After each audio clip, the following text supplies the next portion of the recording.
ফুল তুমি সুন্দর, চাইছে থাকি সে কি মোর অপরাধ। গোলাপ,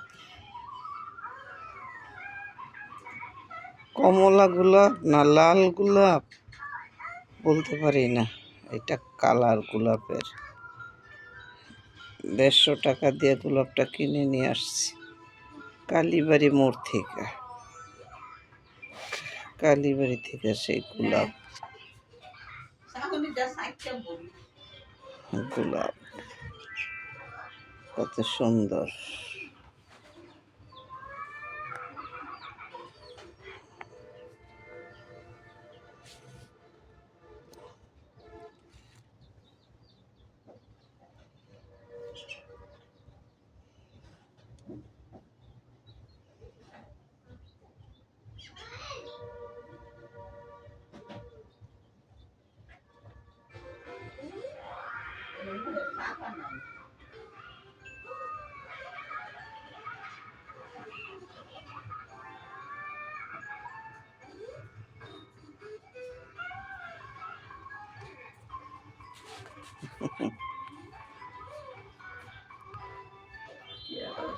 এই গোলাপের ছবি উঠাই, গোলাপ ফুলের ছবিটা উঠাই রাখি কদিন, এটা তো এখন জয়রা যাইব আর 1-2 দিন পরে, এই জন্য ছবিটা উঠাই রাখি দেখতে পারি যেন।